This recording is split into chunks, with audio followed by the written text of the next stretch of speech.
Welcome back to the UNNI podcast. I'm your host, Bianca McCall, and today we have all eyes on mental fitness by Reaching Now University at reachingnow.com. Today, I'm blessed to share the mic with a young king who needs no introduction. So I'm just going to quickly pave the way for you to tell this incredible story and the message that you have for the UNNI audience and the Reaching Now community. So to my Outlaws fans, to my Pac fans, to my West Side repping, California loving, cutthroat city living, all American, help me welcome Mr. Demetrius Shipp Jr. to the UNNI podcast, to the UNNI family, and to the Reaching Now University community. D. Shipp, thank you so much for stopping by and spending a few minutes with us today.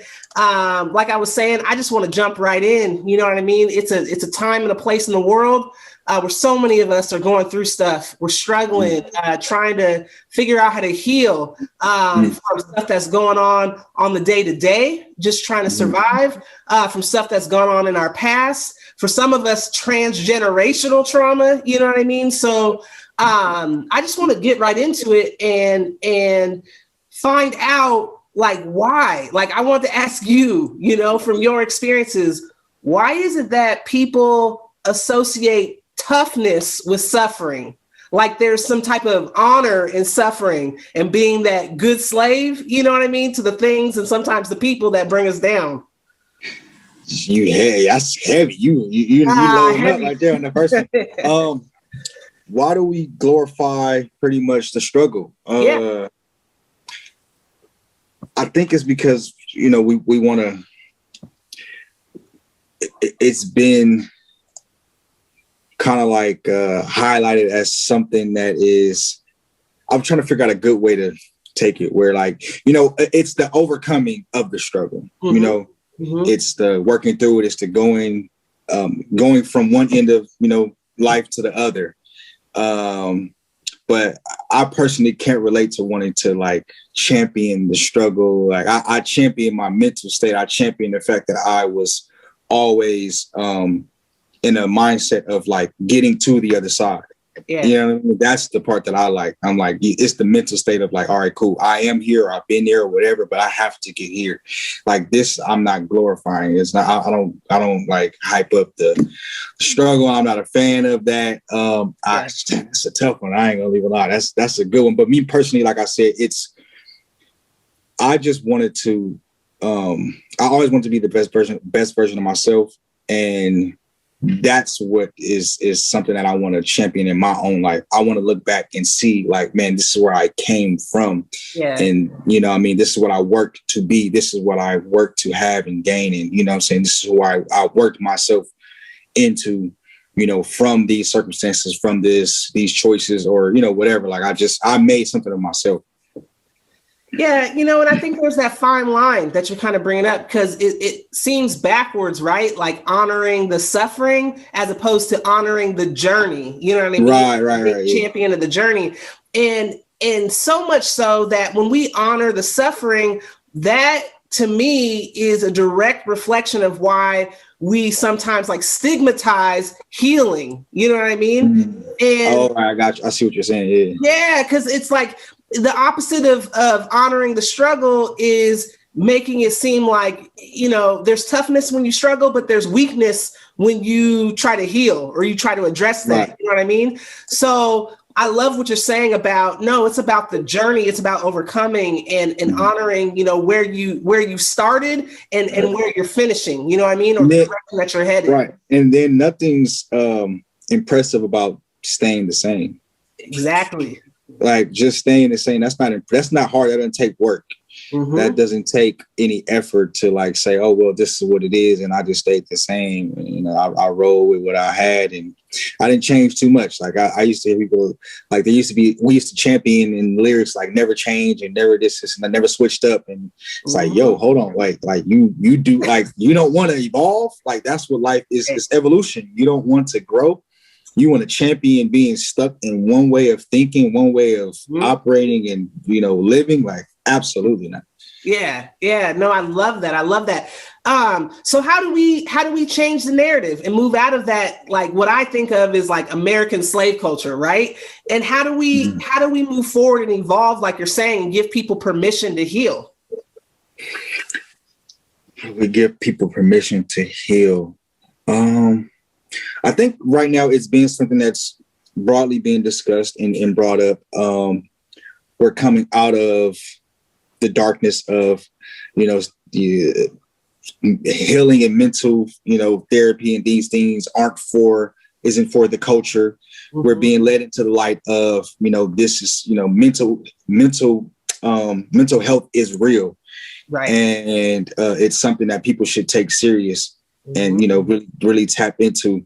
I think that as a culture, a lot of the younger people that tap into that, influencers or whatever, and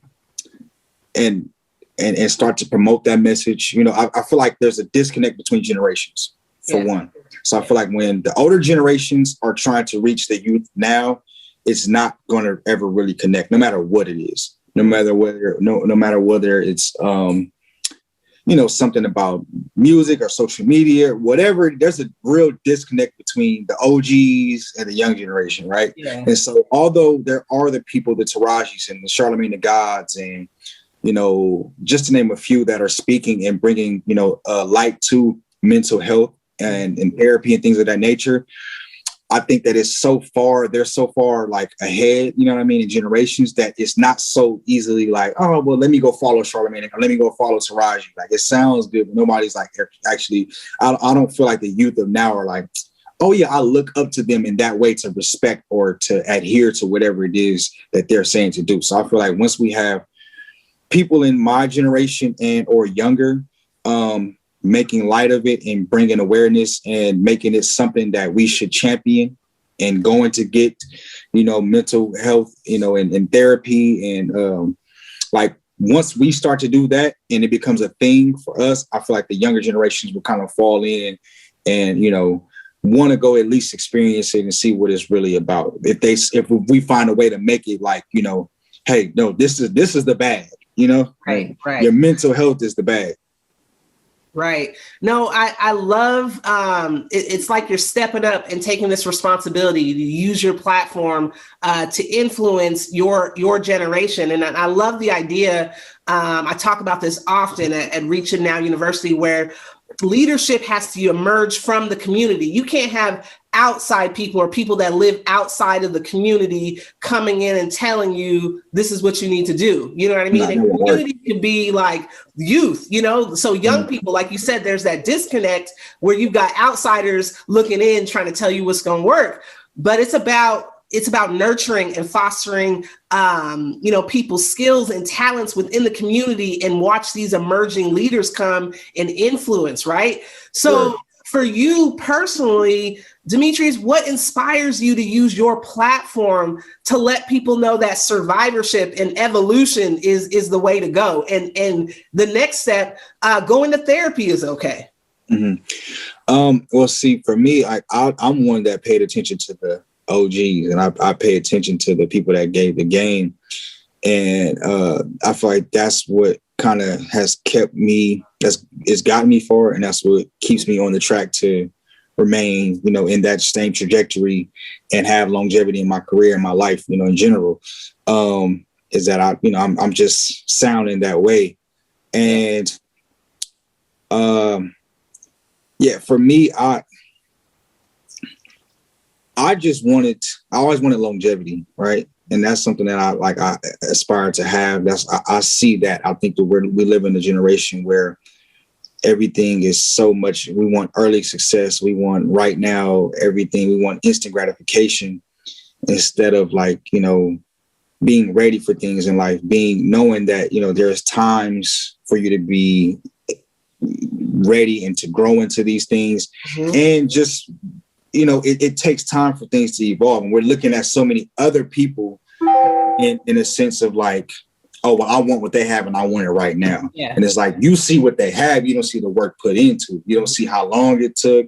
You don't know what the struggle was, or you don't know what the work, you just don't see the process. Right. And we eliminate the process and just look right at, okay, they're living this life. I want it and I need it now. Right. And it's like, nah, there's work to be done. There's a process in all of this. So for me, I understood that very, very early. And I just embraced, like I said, I'm very heavy on like embracing the journey. And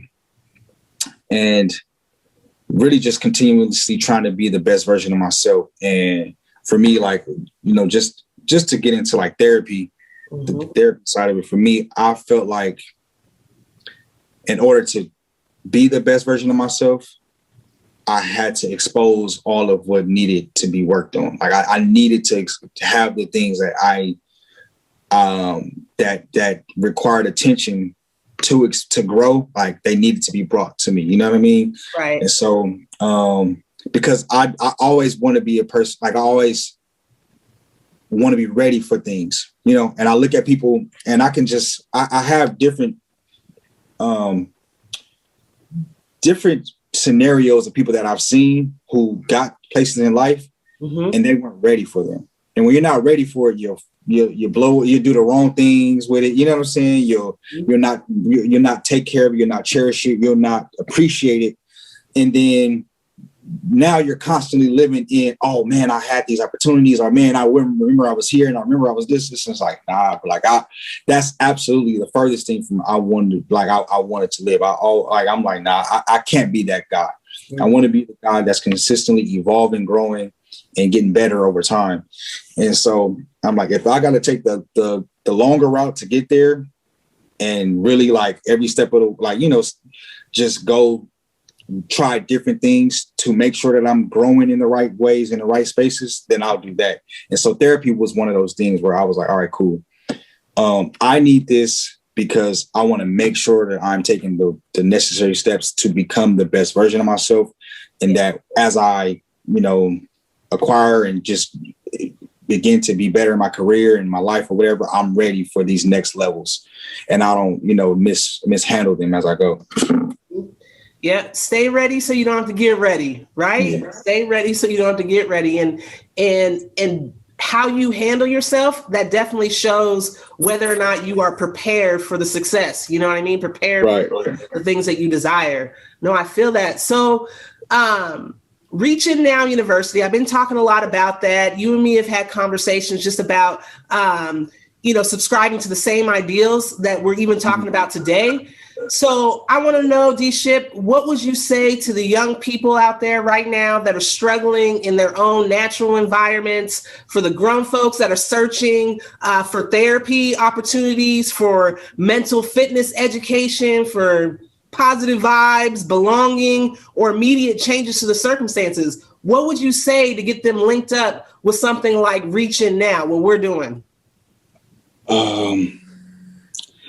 I would say to really go tap into the people that are building the platforms for this type of thing. You know, like I said, there's a lot. Like Big Sean just did something. Actually, his mom, they just did something dope. We're doing like segments on every Saturday about mental health and, you know, spirituality and things of that nature. Like Charlemagne as well, Taraji.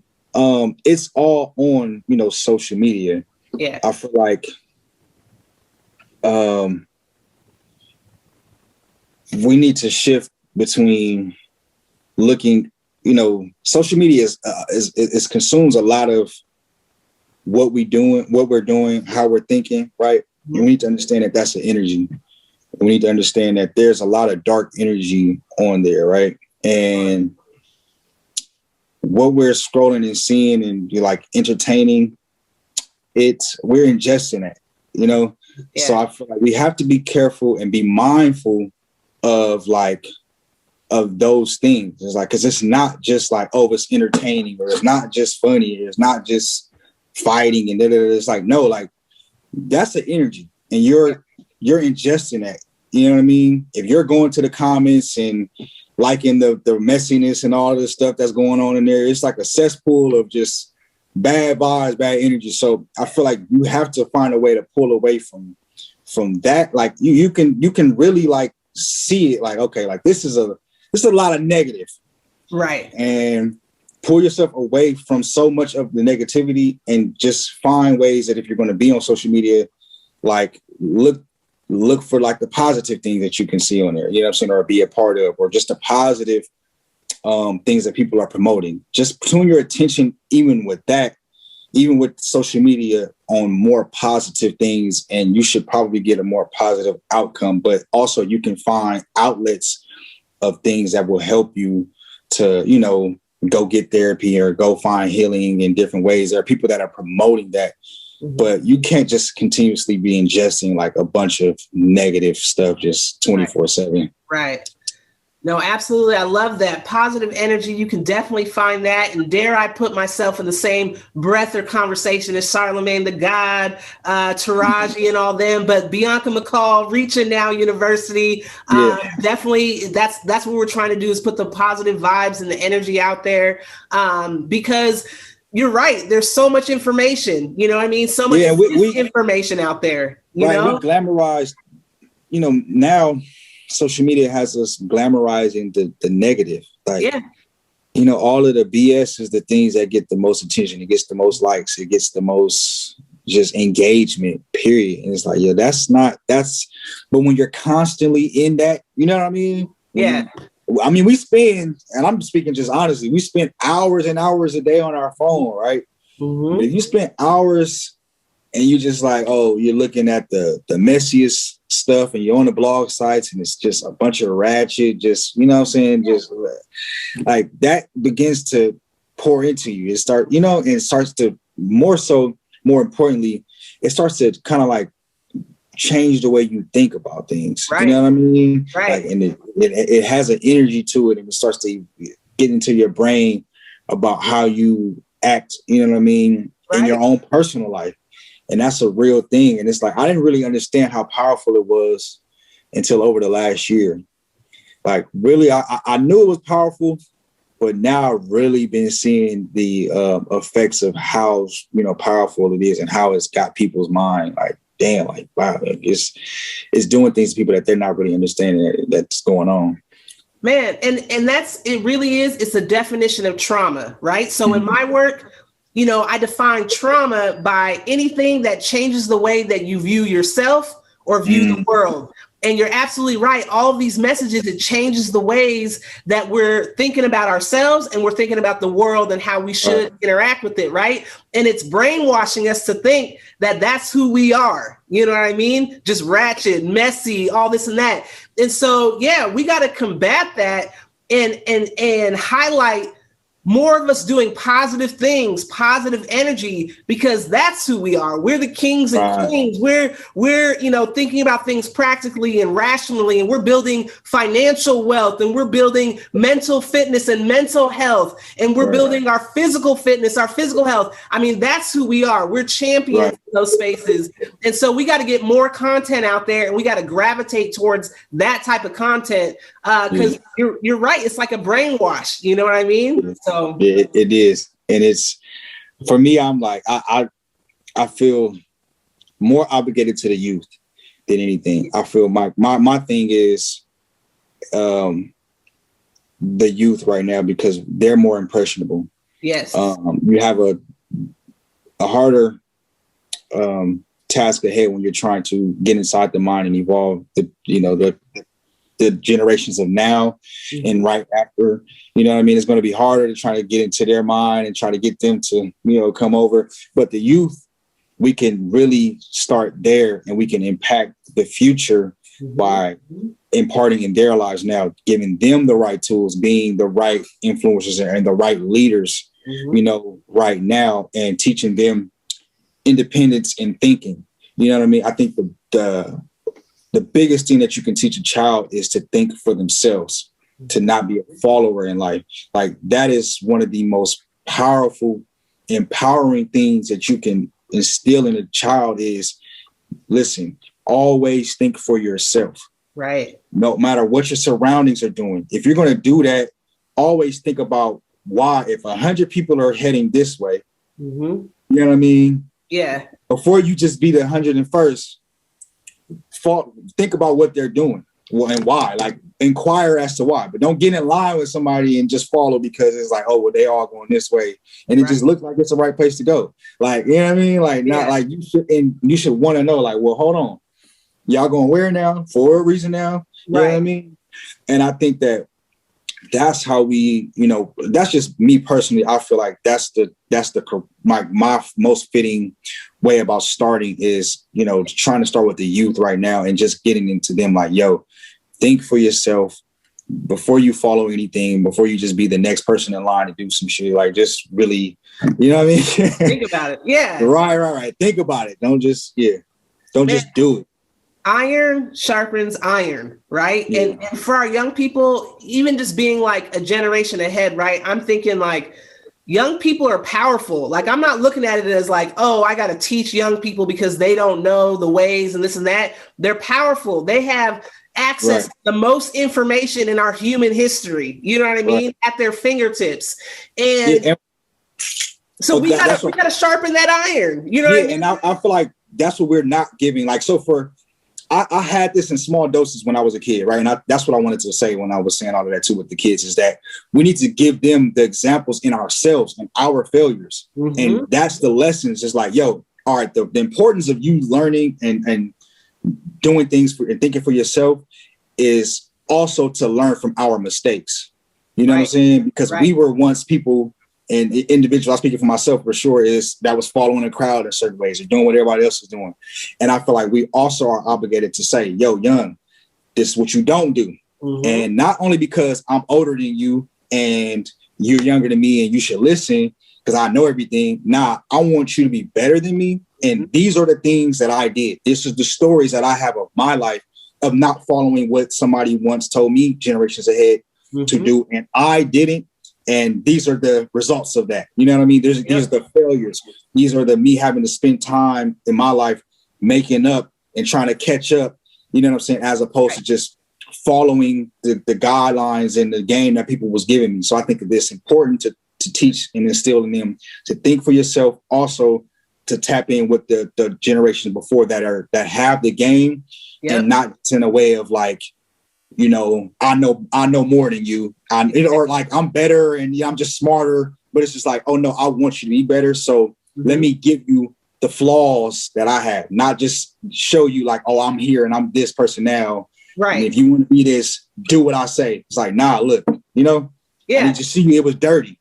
Right. It's cheat code. And you don't have to take this route. It's easier for you to just, you can make it a lot less. It's already hard as it is, life in itself. But you can lighten your own load with, not taking this exact route that I did. Exactly. Cheat code all day. And I want to end with this. This is something that you inspired in me, a thought that you inspired. You don't want to, as an influencer, you don't want to gain a bunch of followers, right? Because followers just, they stay, glorifying the present and where they're at. There's a lack of evolution.